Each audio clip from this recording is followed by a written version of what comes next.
النادي الاهلي بيضيع يا فخري، النادي الاهلي بيضيع يا وديع. مش مصدق، ده فلت من هزيمه قاسيه. يا راجل دي فرصه تضيع يا راجل، بتاع سيراميكا اللي في اللوس تايم ولا في الدقيقه 88 ولا ما اعرفش، دي فرصه تضيع يا راجل. 3 على 2 والكره جايه لك هديه بتشوطها في السماء يا راجل. ده انت لو قصد تقول للاهلي مش هجيب جون عشان انت تتعادل، ولا الحكم اللي مدي 6 7 دقائق وقت بدل، هو في ايه يا جماعه بقى يعني؟ ما بس بصراحه سيراميكا لا لا لا، تحيه خاصه، تحيه خاصه النهارده. اي نعم انت كان المفروض تكسب، لكن اللي انت بتعمله في النادي الاهلي ده رغم التسع غيابات اللي عندك، لا لا لا والله العظيم يستاهل، والله العظيم يسال. اصل هو بيلعب على المربع الذهبي. وبعدين خد بالك، انا قلت لك ايه على الفيسبوك؟ قلت لك ان النادي الاهلي هيتعادل او يخسر من سيراميكا. حصل. طب اللي سمع الفيديو على الفيسبوك يخبط اللايك المتين والشير، واللي ما سمعش يعمل متابعه على الفيس ويسمع، واللي مش عامل اشتراك على اليوتيوب اعمل يا معلم. النهارده عايز اقول لك الاول ترتيب الدوري المصري بعد تعادل الاهلي مع سيراميكا. الزمالك 46 في الصداره، بيراميدز 43 لسه متاجل له المباراه بتاعته، هو الوحيد اللي ما لعبش. الاهلي بقى 41، يعني انت اصلا كزمالك انت فارق عن الاهلي كده 5 نقاط. فاللهم لك الحمد، اللهم لك الحمد.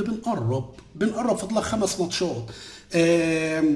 سيراميكا 39 نقطه، سيراميكا 39 نقطة. عندك انبي فاز النهارده على سموحة بقى 33 نقطة، المصري 32 نقطة. عندك اللي انت كسبته، عندك سموحه 31 نقطه. بص احتجاجات من النادي الاهلي، انا مسجل في اخر دقيقه احتجاجات من النادي الاهلي، وراح ايه الحكم قال لهم خد انذار. هو انت هو كل مره بقى نقعد نمشيها لكم تحكيم وما اعرفش تعال كنت تعالى يالا انذار، بتعترض ليه؟ ولازم تجيب جون؟ ما كفايه الوقت الضايع لحد ما تجيب جون. بس ان شاء الله مش هيحصل وهتكمل وتفضل بقى 1-1 خلاص. انا كنت متفائل ان سيراميكا ممكن يسجل بعد الفرصه اللي ضاعت دي، فبقول لا مش مشكله يعني، حتى لو انتهى تعادل مفيش مشكله، هو برده الاهلي بيبقى خسر نقطتين والدنيا زي الفل. فسموحه 31 نقطه، فسموحه والمصري وانبي دول بعاد شويه.